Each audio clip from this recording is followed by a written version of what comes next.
So I made off with the last copy of Fire Emblem they had at that GameStop at the expense of another man who was seeking the game. The one that's sitting right across from you. Now, the thing was, I've been sick for the past week. I would have been at this GameStop earlier. What's up, everyone? This is Kickback Hypercast, and I'm your host, Xavier Evans. This is your co-host, Brandon. This is your co-host, Nathaniel Reedhead. And it's your co-host, Charles. And you're listening to the Hypercast. It's nice to be here with you guys once again. So this week, we're going to be talking about a little bit of progress updates with like life and whatnot. And we're also going to be talking about... our first impressions of Fire Emblem, I guess. Yeah, so funny story and also true story about Fire Emblem Awakening. So I went up to my mother's job to deliver her prescription. So about 8 in the morning. And I met Three Houses. Well, this is before that. Okay. I met some very nice people around the hospital in my mom's unit. She's an assistant nurse for Beaumont. And yeah, I got to meet some very nice people. If you're listening to this now, I appreciated my time with you, and I hope you enjoy this, especially if you want to check out things. We have a page on Facebook at Kickback Boys. But without further ado, that takes me to getting Fire Emblem Three Houses. So once I left there, I was on my way back home, but I made a pit stop to GameStop on Hoover. So I was like, you know what? It's the day Fire Emblem comes out. I'm just going to put on the credit card. Why not? So I go up to GameStop. I missed the exit to get off on Hoover because that stop was just closed. And I was like, okay, I just got to go and make a U-turn and drive a whole mile back. Once I get to GameStop, I'm waiting in line because someone's like trading in their own consoles, like a PS4 that was like really messed up. He made a little bit of money off of it, but that's not important. So I got in line and I come up to her and she was like, what can I do for you? I'm like, I'm looking for a Fire Emblem Three Houses. And she was like, ooh, I might be out of those. And she's like, did you see the box for it? And I was like, yeah, there's like 2. And she was like, oh, I got one more copy. I was like, oh God. And then there was a girl behind me who was also waiting for the game. She's like, oh dear. And I was like, I know. Wait, were you getting the game? That's what I asked her. And she was like, no, I pre-ordered the game. I was like, oh, thank goodness. Because I would have felt really bad if I got this game and she was waiting in line for it. But nonetheless, I got the game. I paid $95 for this game. Mind you, games don't normally cost that much. High-tiered flagship games by well-renowned companies cost about $60. And they have like usually about good amount of content in them. In Fire Emblem's case, you're going to be getting a lot out of it, especially with the DLC expansion packs that I purchased, which bumped the price from 60 to about $90. And I put $5 on an awesome childhood game that I mentioned. There's a remake of Link's Awakening coming out for the Switch. I highly recommend you check that out if you haven't already. So I made off with the last copy of Fire Emblem they had at that GameStop. At the expense of another man who was seeking the game. The one that's sitting right across from you. Now, the thing was, I've been sick for the past week. I would have been at this GameStop earlier if Office Depot had direct deposit. And if you had a credit card. Check and credit card and stuff like that. And the thing was, as we were pulling up to GameStop, I see this guy's little stupid yellow Escape pulling out of the parking lot. I entered in there expecting to get the game because I did an online pickup order at 7 in the morning. They probably haven't even checked that yet. They did. Oh, they did. And both of the orders went through. So I'm going like, well, how in the hell did Xavier get the game? You should have just went up there at 10 o'clock and got the game before I got there. I didn't even think it was going to be. That's funny, though. It's funny how fate intertwines like that. So I had to go like what was it? 14 mile? Yeah, 14 mile to go to another GameStop to get Three Houses. And they had like 20 plus copies there. Holy crap. Man, that Hoover GameStop got raided then. Because probably there's like, since there's like a lot of neighborhoods like nearby that GameStop, Yeah. Yes, and that's Plus, it's why. like the closest one to you guys, and you guys live like a few miles away from it. All right. And my experience is a lot more different than your guys because I ordered a special edition version. Yeah, like how many months ago? But you got like what's going to now Half be a year. Are you serious? I pre-ordered in January. Jeez. Yeah. I pre-ordered in January. Yeah, he got the committed Or whenever fan. it closes. All I know is I got as early as possible. Right when Nudity announced that, Three Houses pre-order now. The next day, I had the day off. I pre-ordered it. So my experience is a little bit different because I had to wait at my house until like. I'll explain the story because it's hilarious. It said my order would come at 3:00. Okay, I'll go grab something. I'll go up to my job, grab my check, and get something to eat. I go up there, grab my food and all that. Next thing I'm walking back to my house, I see a UPS truck drive by. Like, oh. So I walk all the way to my house, and my packet, and it says my package is delivered in my text. Like, okay. I go to my front door. I notice there's no package. I go inside. I realized what the fuck happened. Next thing I know, I see the package on the table. My grandma came home like, oh. So I was freaking out, thinking somebody stole the package already. So, yeah, I would freak out too, especially like I order a lot of like very technical things. All I know is that was my experience. I was literally freaking out because I thought the game got stolen. Yeah, it's good. It's good you have people at the house who see that package. Like, I can't imagine if things get stolen. Like, that's terrible. I thought it was going to go to 3:00. It came around me at 1:00. I think it was 1:15. Yeah. UPS, they usually beat their times. That's like that's the estimated latest usually. Yeah. I remember one friend getting his until like 7:00 at night. Jesus. Man. Okay. So, first impressions of Fire Emblem. Yeah, back to the subject, I guess. Fire Emblem, for me, has been an on and off series. I started with Fire Emblem Awakening that Charles lended me back in our middle school years, I think. Yeah, I lent you like here's Awakening. Because I said I wanted to play it for the longest time. And that's like the peak of when I was like really into my 3DS. And I could not get enough of that game. I like the characters. I like the story. That was my first exposure to a Fire Emblem game. I really enjoyed it. I really liked how that one was done out.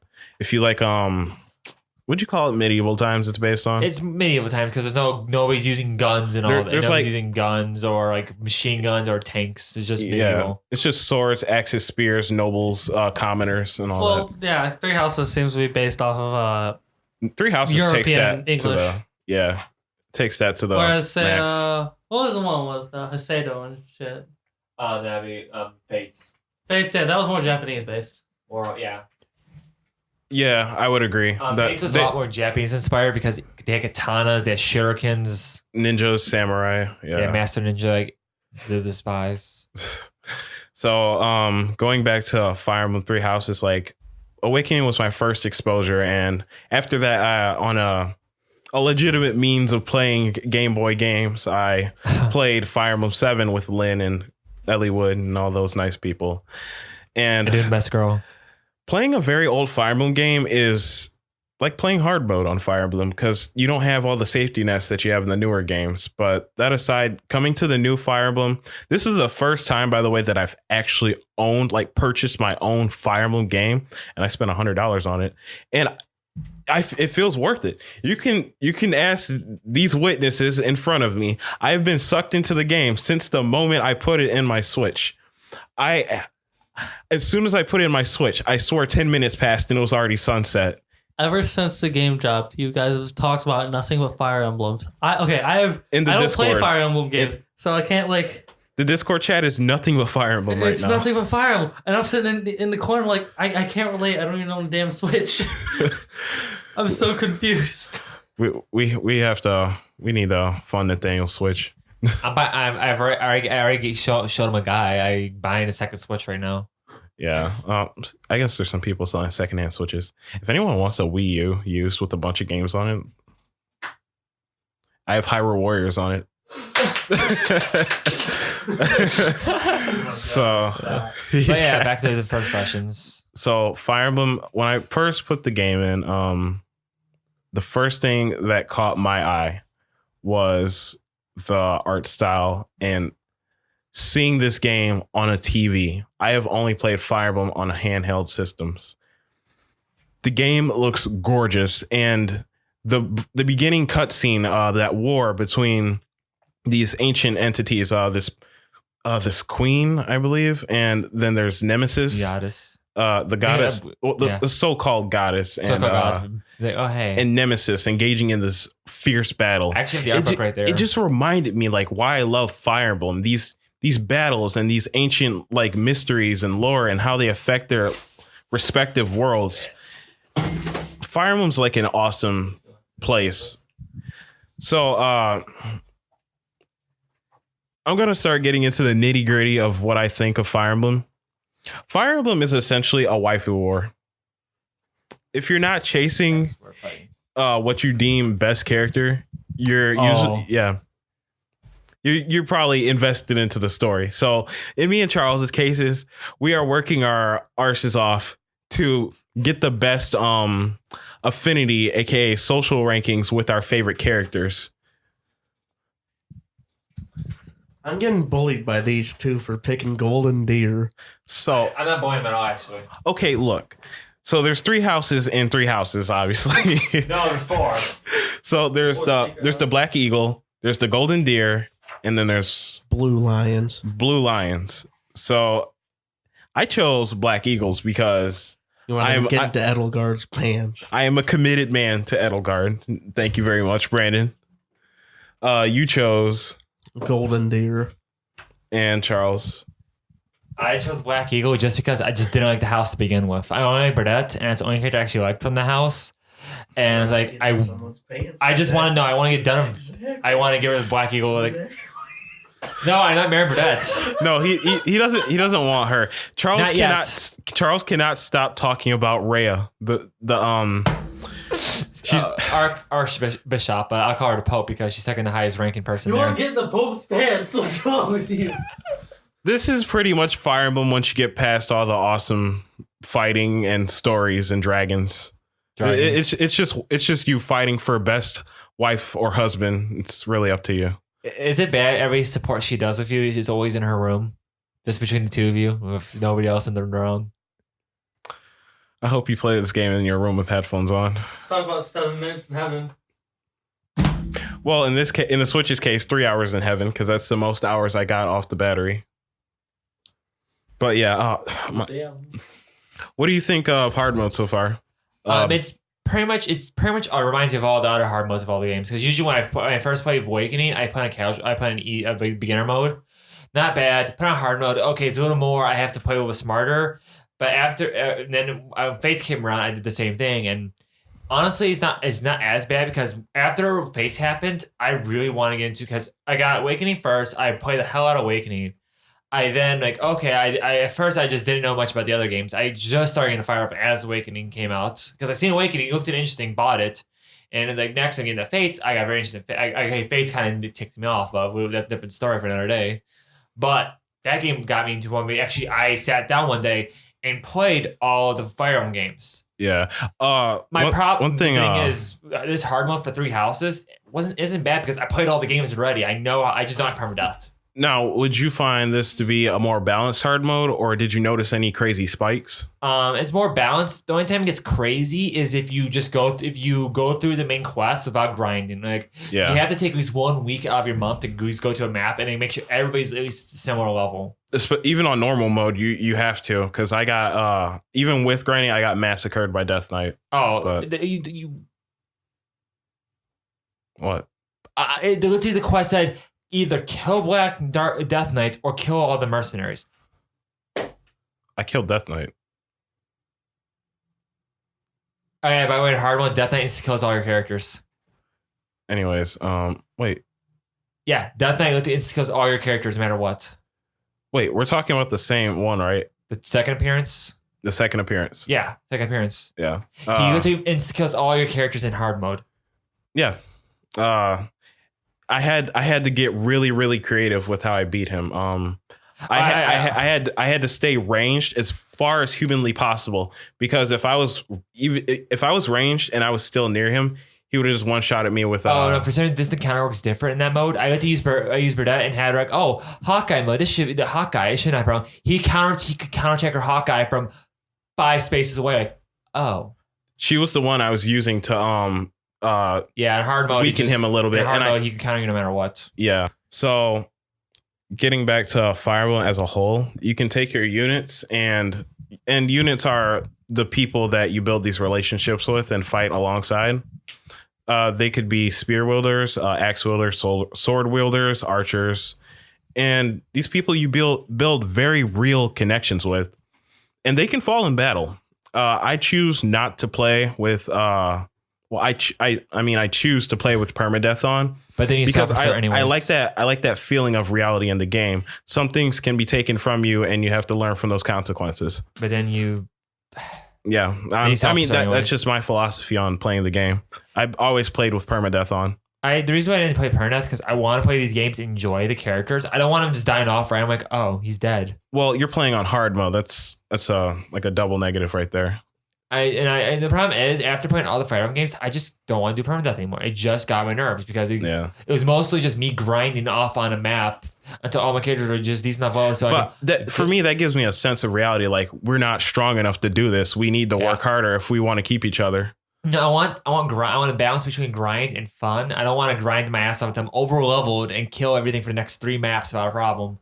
And then here's the enemies. But it also makes you learn from your mistakes. Because this time around you have an ability where you can rewind time three times. Echoes introduced it first time. Yeah, but that helps out so much because you'll see that not all your tactics work out, and you need to think through these strategies a little bit better. You get 4 more uses. Per, like, map or 3 times per quest. 3 times per active map that you're on. I am good on that. So yeah, that's pretty much Fire Emblem for us so far. These are just impressions. I want to ask Brandon because he just got it recently. Brandon's like really vanilla into the game. I think he's like. Well, I mean, I'm only like 3 hours into the game. This is how we're measuring progress on Fire Emblem. Which moon are you on? I don't even remember. Yeah, I'm assuming you're on like the. I know I just beat like the quest with the mercenaries.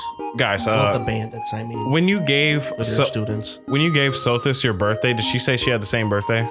She always says that. Okay, I just want to make sure that wasn't scripted. She always says that. Okay, so it is scripted. All right, so yeah, that's Fire Emblem for us. We'll probably do some updates as we learn more about the story lore. And me and Charles are kind of neck and neck in the story right now. We're trying to grind for these best girls. Brandon, he's probably gonna. He's gonna marry whoever gets no support with. he's gonna marry like the most basic character in the game. Actually, Golden Deer has two of my favorite characters, though.